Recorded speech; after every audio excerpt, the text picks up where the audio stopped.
Hello everybody, Maven here, and some of you guys who have been watching the channel for a while might remember a few months ago that I did a 20-second supers build. It was a Doom Fang Pauldron build that allowed you to spam your bubble every 20 seconds.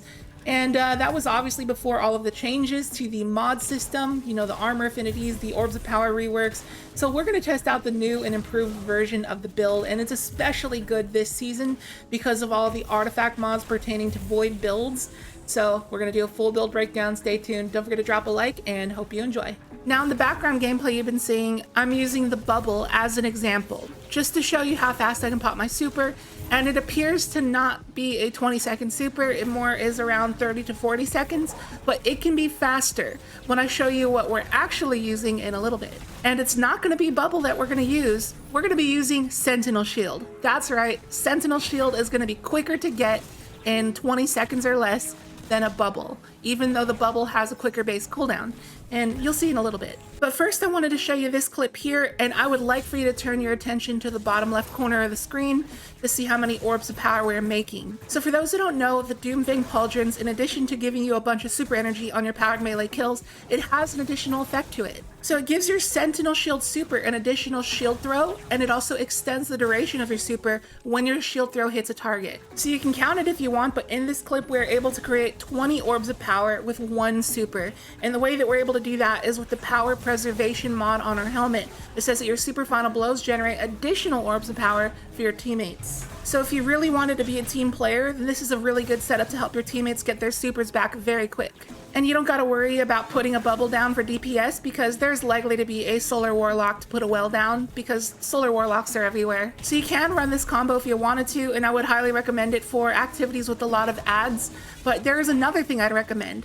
Remember how I said we're getting our Sentinel Shield super in 20 seconds or less? Well, here's how we're gonna do it. We are going to be hot swapping to the Ursa Furiosa when we are ready to pop our super. So for those who don't know, Ursa Furiosa provides the biggest damage benefit to your teammates in the entire game.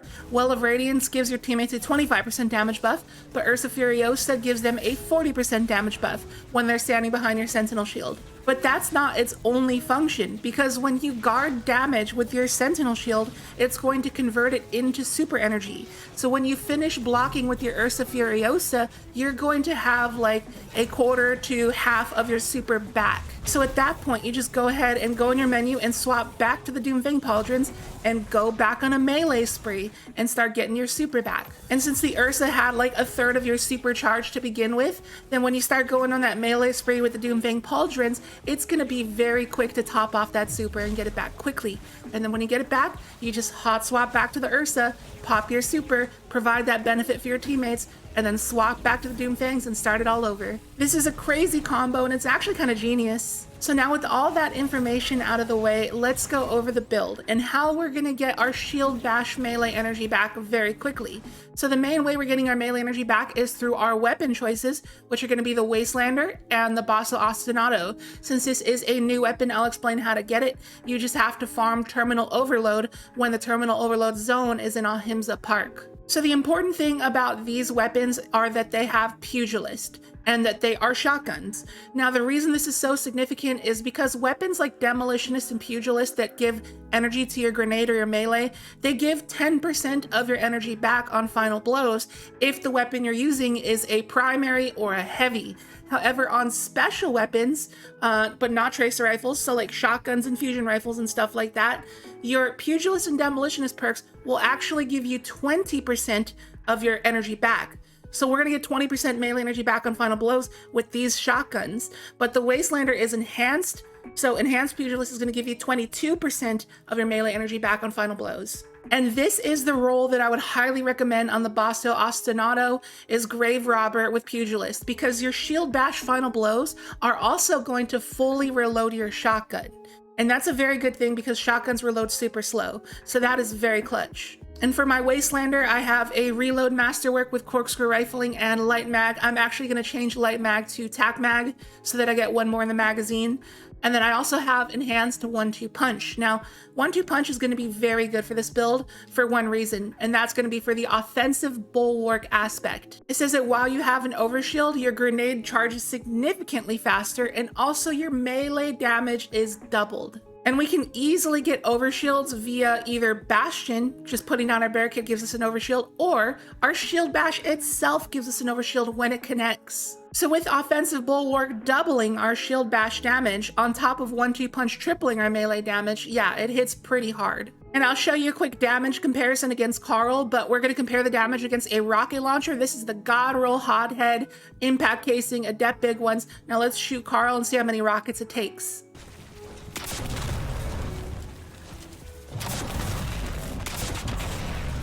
And then onto a 1-2 punch shotgun. So we put down that barricade to proc Bastion and get an overshield. We go in for that 1-2 punch and it does the damage that like 2 rockets did. And then we proceed to follow it up with just a normal standing 1-2 punch because offensive bulwark is not only buffing your shield bash damage, but also your normal melees are getting doubled as well. So it's still pretty good damage without the shield bash, and the shield bash connecting is going to give us our overshield back if we happen to lose it in the process. So it does a lot of burst damage, even more than a rocket. So moving on, we do have even more ways to get our melee energy back. One of those is going to be Echo of Provision. Damaging targets with grenades grants melee energy.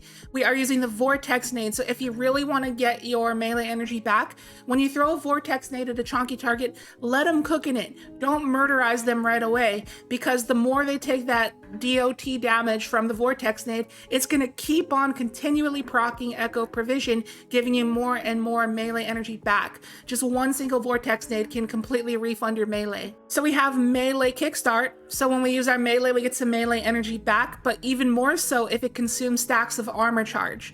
So we're getting armor charge for picking up orbs. We're making orbs via heavy-handed, so our shield bashes themselves are going to make an orb, and when we pick up that orb we're getting 2 stacks of armor charge because of stacks on stacks, and we're proccing invigoration, so picking up that orb gives us more melee energy. So this kind of acts in a way as a second copy of melee kickstart, because you're generating that orb point blank when you shield bash them, you pick it up and proc invigoration, and you're proccing melee kickstart. So right off the bat, when you use your melee, you already have like a quarter or half of your melee back instantly. And then we just proceed to top off the rest of our melee energy via our pugilist shotguns or via momentum transfer. Causing damage with a grenade reduces your melee cooldown in addition to Echo Provision along with that. Or there is another way, we can just put down our barricade and proc double outreach on our class item. So there's a lot of ways to generate melee energy, and you get it back super quick, and all those melees are giving you giant chunks of super energy because of the Doom Fang Pauldrons. And then I got melee damage resistance on my chest since we're going to be in close proximity of a lot of enemies all the time. And then I have double void reserves because it works very well with our shotgun and our machine gun. And for those wondering, Echo Reprisal, not worth it. Doesn't grant as much super energy as you think it does. And then for some additional super energy, we're running hands-on, so our melees will get even more super energy. However, I'm not running power preservation, the mod I talked about earlier that allows you to make 20 orbs of power and 1 super. But I would highly recommend using power preservation if you were not planning on doing the Ursa Furiosa HOTSWAP, or if you were using Doom Fang in lower level content where Ursa wouldn't matter, because Ursa is more of a difficult level content exotic. So you want to do that to provide that benefit for your teammates in tougher stuff. But if you're doing easier stuff, then making 1 billion orbs of power is going to be a lot more beneficial, and I'd highly recommend using power preservation, but I am using hands-on. And then I got Void Siphon to make more orbs of power on Void Weapon double kills since we're running double Void Weapons. And then I have Ashes to Assets for more super energy on grenade kills, and it's a pretty significant amount of super energy. It's kind of like Ursa Furiosa, or Doom Fang rather, for grenades. And then on top of that we got Insulation for more barricade energy when we pick up an orb, and the barricade is very important for Bastion. And yes, your barricade energy does get slowed down to a base cooldown of 140 when you have Bastion. So these cooldowns really mean nothing. In fact, I should be using this because it's going to be 140 cooldown either way. And then we have Bomber on our class item to get more grenade energy back when we put down our barricade. Now, despite only having 50 discipline, this is also very much a grenade spam build for a couple reasons. We have Echo of Exchange, so your melee final blows grant grenade energy. It's a pretty significant amount. I think it's like 10-15%, but that stacks on top of Devour.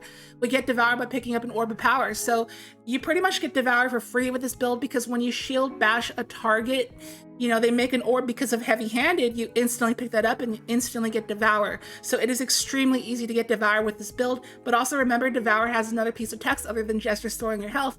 Final blows also grant you grenade energy. And that's another like 10 to 15% that stacks with Echo of Exchange. It's a pretty significant amount and gives you your grenades back very, very quickly, despite only having tier 5 discipline. And remember, void weapons are just straight up going to be stronger this season because of some of our artifact mods. We have volatile flow, so pretty much we're just going to have a constant uptime of volatile rounds. Like no matter what, there's just going to be orbs everywhere with this build. And then we have bricks from beyond, so we help our teammates out. We're going to be killing targets and making heavy bricks for our teammates. And then because of void weapon channeling, just straight up our void weapons are stronger, period. So void weapons are just super good right now. That's why we got double void. I'm using the corrective measure time loss because it synergizes very well with the Devour grenade throwing portion of this build, and also gives us some range because obviously with 2 shotguns, we want a heavy that would give us a ranged option.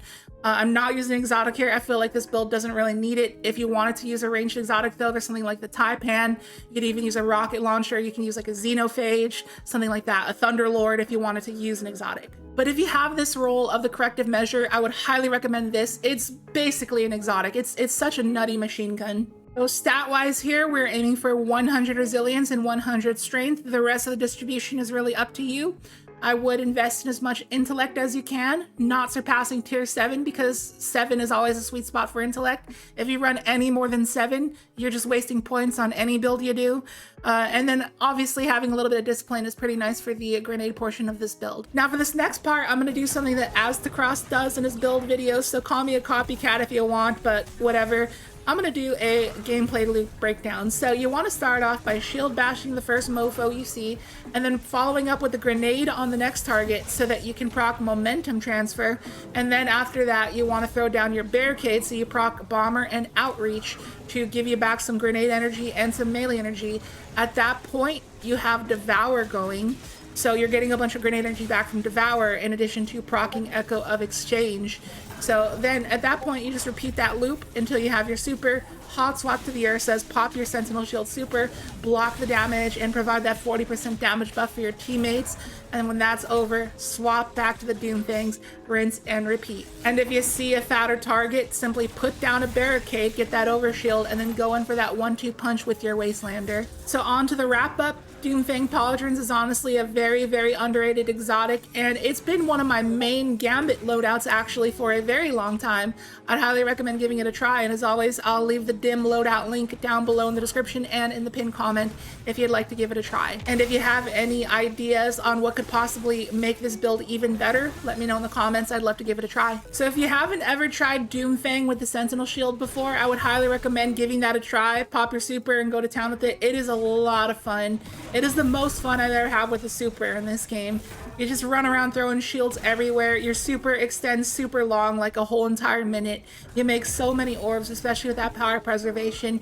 It is definitely worth your time as a Titan main to try this build out. And if you have any buddies who are Void Titan mains, it would be much appreciated if you share this video with them. I'm sure they'd find it enjoyable. And if you enjoy the video, I'd appreciate if you hit the like button and drop a comment, because interacting with the video in those kinds of ways really helps it out, helps the algorithm and whatnot. And if you're new here, consider subscribing. Would love to have you here. And with that, I will catch you in the next video. Later.